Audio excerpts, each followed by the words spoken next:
লায়লা একটা কচি ছেলের সামনে নার্ভাস। লায়লা কেন বলতে বলতে কচি কচি ছেলেদের প্রেমে পড়ে না। আমার মনে হচ্ছে আপনি খুব স্মার্ট একটা মানুষ, কিন্তু কাজ কারবার দেখে আসলে মনে হয় না আপনি স্মার্ট। এমএনসি তে জব করেন, আপনি এখনো টিকে আছেন? কেন টিকে এত কিছু করে পরেও খেয়ে দিয়ে কাজ নেই, এবিডিও আনলেন। লায়লা কেন মামুন মেহেদির মতো কচি ছেলেদের সঙ্গে প্রেম করে? Virtual platform is not my practical life. এটা যেটা আমরা দেখাই, রিয়েল লাইফে আমি কান্নাকাটি করি, রিয়েল লাইফে আমি স্ট্রাগল করি। ব্যক্তিগত লাইফটা হচ্ছে কমার্শিয়াল কোনো ব্যাপার না, তো আমি কমার্শিয়াল পারপাসে ইউজ করি না। আমি যেহেতু এটা বিনোদনের পারপাসে ইউজ করি, সেটা আমার ব্যক্তিগত লাইফে আসার কোনো কারণ নাই। লাইভে আপনি যেটা করেন বা আপনি সোশ্যাল মিডিয়াতে যেটা করতেছেন, সেটা কি like is it a performance?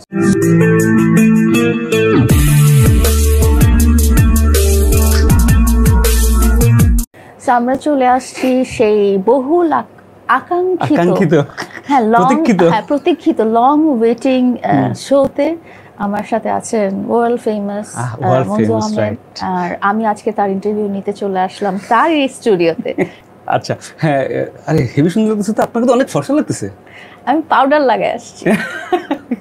আমি আর মঞ্জু ভাই চলে আসছি একটা চায়ের আড্ডায়, যদিও সে আমাকে এখনো চা দেয় না, বাট সে সাজছে কিন্তু।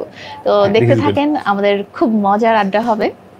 ওকে, এই প্রথম মনে হয় লায়লা একটা কচি ছেলের সামনে নার্ভাস হয়ে যাচ্ছে অনেক। হ্যাঁ, এখনো প্রেমে পড়ে নাই, সেই জন্য মনে হয়।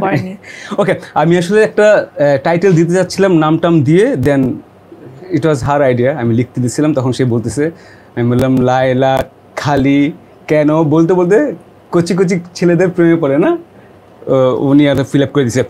আমার মনে হচ্ছে আপনি খুব স্মার্ট একটা মানুষ, কিন্তু কাজ কারবার দেখে আসলে মনে হয় না আপনি স্মার্ট। প্রথম কথা হচ্ছে, এই যে আমি একটা কথা বললাম, এই কথাটা আপনাকে অনেকেই বলে যে লায়লাকে দেখতে অনেক স্মার্ট লাগে এবং উনি একটা জব করে না। ইউ ওয়ান্ট টু কি জব করেন বলেন? করি সাধারণ, ওটা বলেন না? হ্যাঁ, কোন কর্পোরেট জব? হ্যাঁ, মানে এমএনসি তে জব করেন, আপনি এখনো টিকে আছেন? কেন টিকে? এত কিছু করে পরেও কি করেছি?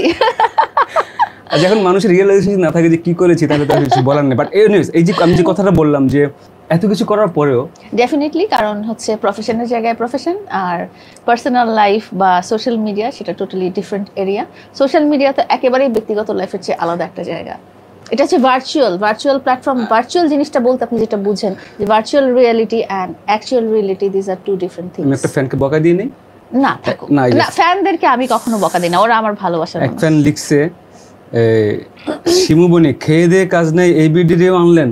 এটা করলেন আপনি এটা করতে পারলেন? আমি সেটাই চিনি, আমি একদম এগ্রি উইথ ইউ। না, আমরা আসলে প্রথম থেকে যেতে চাই, লায়লা কেন মামুন মেহেদির মতো কচি ছেলেদের সঙ্গে প্রেম করে?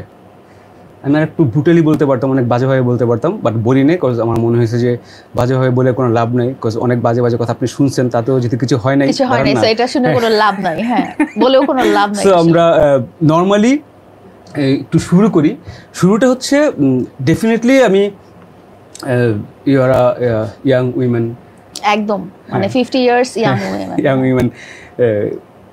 এই যে আপনার লাইফস্টাইল, এইটা নিয়ে আসলে আমি একেবারেই অন্য দিক দিয়ে শুরু করতে চাই, বিকজ মানুষ আপনার সম্পর্কে জানে, যা কমেন্ট আসতেছে সেগুলো আমরা তার আগে আমি বলি, আজকে মঞ্জু ভাই কিন্তু একদম পুরো বাংলাদেশের ফ্ল্যাগের মতো হয়ে আসছে। শুটা পড়েছে রেড কালারের, গ্রিন কালারের, সে শুধু দেখা যাচ্ছে, ভাগ্যিস সে মানে গ্রিন স্ক্রিনে বসে আছে। I love my Bangladesh. Okay, so আপনার ফ্যামিলি নিয়ে আপনি যতটুকু বলতে পারেন একটু যদি শুনতে পারি। কিছু বলতে চাই না, বিকজ আমি আপনাদেরকে আগেও বলেছি যে সোশ্যাল মিডিয়া বা virtual platform is not my practical life. এটা যেটা আমরা দেখাই, তো এখানে আমার ফ্যামিলি বা আমার অ্যাকচুয়াল ব্যাকগ্রাউন্ড বলার কোনো দরকার নাই। Okay, but still like if you can talk about your mom or dad or like ভাই বোন, এটাও আসলে বলার কিছু নাই। আমরা দুই বোন, বাট এটা আসলে বলার কিছুই নাই। হ্যাঁ, আমি বলে ফেলছেন তো, বলার কিছু নাই মানে ইন ডিটেইলস লোকজন আসলে জানতে চায়। আমি না ডিটেইলস আমি জানতে চাই না, হ্যাঁ, because I am not gonna like send you a marriage proposal for sure. So আমার ডিটেইলস জানার দরকার নেই আসলে। হ্যাঁ, অফ কোর্স, সত্যি, হ্যাঁ, কনফার্ম।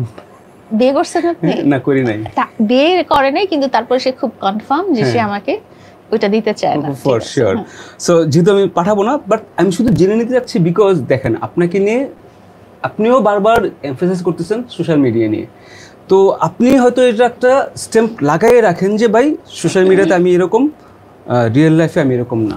ওকে, তো আমি রিয়েল লাইফে যেই মানুষটা সেইটা সম্পর্কে আমি বলছি, ফোনে কিন্তু বলতেছিলাম যে আমি জানতে চাইবো ওই মানুষটা কিরকম, যে মানুষটাকে আমরা আসলে দেখি না, যে মানুষটাকে আমরা সোশ্যাল মিডিয়ায় দেখি বা যারা যে সারাক্ষণ ট্রল দিয়ে সারাক্ষণ গালি খাইতেছে তাকে আমি দেখতে চাই না। আমি বলি সিন্স আজকের ইন্টারভিউটা আমার রিয়েল লাইফের ব্যাপারে, তো আমি রিয়েল লাইফে আমার সাথে আমার রিলেটিভস বা আমার মানে কাছের মানুষজনের ব্যাপারে আমি রিভিল করব না, বাট রিয়েল লাইফে আমি কেমন সেটা আমি বলি।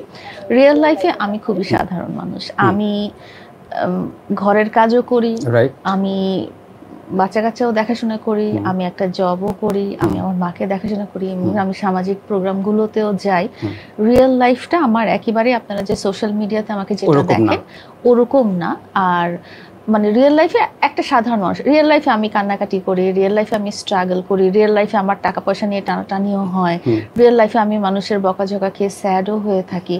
রিয়েল লাইফটা আমার টোটালি ডিফারেন্ট। আর সোশ্যাল মিডিয়া যেটা বলেছি অনেকবার, সেটা হচ্ছে যে দেখা গেছে যে আমি 1-2 ঘন্টা বা 3 ঘন্টা বা একটা হাফ ডেতে আমি ধরেন ক্যামেরার সামনে যেটা আমি তুলে ধরেছি, যেটা আসলে আমার রিয়েল লাইফ না, সেই জিনিসটা তুলে ধরেছি, তো সেটা আসলে আমার কখনোই ব্যক্তিগত লাইফ না। আমি বিশ্বাস করি যে আমি একটু আগে ওনাকে বলেছিলাম যে রিয়ালিটি অ্যান্ড এখন যেটা চলছে ভার্চুয়াল রিয়ালিটি, এটা টু ডিফারেন্ট থিংস। আপনি যখন PS5 বা PS4 আপনি যখন নিজে VR একটা চোখে এরকম একটা জিনিস লাগিয়ে 3D 4D 7D 8D এগুলো লাগিয়ে যখন খেলেন, তখন আপনি একটা নতুন একটা ওয়ার্ল্ডের ভিতরে প্রবেশ করেন, যেটার সাথে আপনার সত্যিকার জীবনের কিন্তু কোনো মিল নাই। সেখানে দেখবেন যে আপনি একটা অ্যানিমেলের সামনে পড়েছেন, ফাইট করতেছেন বা স্ট্রাগল করতেছেন। তো ভার্চুয়াল রিয়ালিটি বা সোশ্যাল মিডিয়া, ইউটিউব বা টিকটক যেগুলো দেখেন, এগুলো কিন্তু একেবারেই ভার্চুয়াল একটা প্ল্যাটফর্ম। এখানে ভার্চুয়াল রিয়ালিটিও অনেক সময় থাকে না, এটা ভার্চুয়াল প্ল্যাটফর্ম। তো সো আমার ব্যক্তিগত লাইফটা আমি মানুষের সামনে আনতে চাই না, কারণ ব্যক্তিগত লাইফটা হচ্ছে কমার্শিয়াল কোনো ব্যাপার না, এটা আমার একান্তই ব্যক্তিগত। এখানে আমার সাথে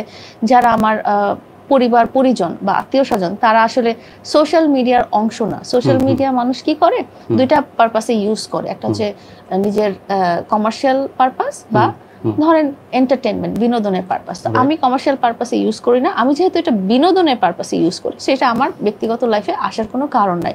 আমি আরেকটা জিনিস ডিফারেন্সিয়েট করতে চাই, সেটা হচ্ছে আমার প্রফেশনাল লাইফ এবং পার্সোনাল লাইফ, সেটার মধ্যেও কিন্তু আমি একটা লাইন রেখে দিয়েছি। কারণ হচ্ছে যে আপনি যখন স্কুলে যান, তখন নিশ্চয়ই আপনি আপনার ভাই বোন মা বাবাকে নিয়ে পড়তে যান না, ক্লাসরুমে বসেন না। বা আপনি যখন জব করেন, আপনি যখন লয়ার বা আপনি যখন ডক্টর, আপনি কিন্তু ওই অপারেশন করার সময় বা আদালতে ডিফেন্ড করার সময় আপনি আপনার মা বাবা ভাই বোনকে রাখেন না। সো ইভেন দো যারা কমার্শিয়াল পারপাসেও সোশ্যাল মিডিয়াটা ইউজ করে, তাদেরও উচিত না যে মা বাবা ভাই বোন পরিবারের মানে ভিতরে যা হচ্ছে সবকিছু তুলে ধরা। আপনি যদি বিনোদনের পারপাসে ইউজ করেন তাহলেও দরকার নেই, আপনি যদি কমার্শিয়াল পারপাসে ইউজ করেন তাহলে দরকার নেই, আনটিল আনলেস আপনার ফ্যামিলি মেম্বার বা সন্তানরা সোশ্যাল মিডিয়ার পার্ট।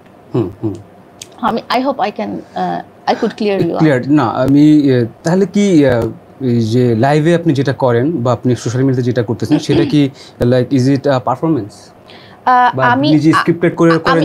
আমি যদি বলি যে আমার যে একজন পার্টনার ছিলেন, উনি আসলে সোশ্যাল মিডিয়ার লোক ছিলেন। হ্যাঁ, আপনি কিন্তু 4 বছর আগে আমাকে কখনো ফেসবুকে দেখেন নাই, কারণ তখন আমি ফেসবুক ইউজই করতাম না। তখন আমি টিকটক নামে যে একটা অ্যাপ আছে এটাও জানতাম না। সো উনি যখন আমার ব্যক্তিগত মানুষটা যখন একজন সোশ্যাল মিডিয়ার অ্যাক্টিভ মেম্বার ছিলেন, তখন দেখা গেছে কি তখন আমি তার পাশে ছিলাম, তখন আমি কন্টেন্ট মেক করতাম না, তখন আমি টিকটক বানাইতাম না কিছু না। তো তার পাশে থাকতে থাকতে সে যখন আমাকে তার কাজের অংশ করে নিয়েছে, তখনই কিন্তু আমি সোশ্যাল মিডিয়াতে দেখিয়েছি আমাকে। হ্যাঁ, না হলে আমি ছিলাম না কোথাও। আর ওইটাতে আমরা সামটাইমস স্ক্রিপ্টেড কন্টেন্ট করেছি, সামটাইমস দেখা গেছে রিয়েল লাইফেরও কিছু শেয়ার করেছি, যেমন আমাদের লাইফস্টাইল ছিল, আমরা বেড়াতে গেছি কোথাও, সেগুলো আমরা লাইভ করেছি। এখানে মিক্স ছিল ওই 4টা বছর। বাট উনি যখন থেকে চলে গেছে, তখন তো আমার আর পার্সোনাল কোনো কেউ নাই যে সোশ্যাল মিডিয়াতে আছে। তো উনি চলে যাওয়ার পর থেকে এখন পর্যন্ত যেগুলো দেখেন সেগুলো সবই স্ক্রিপ্টেড।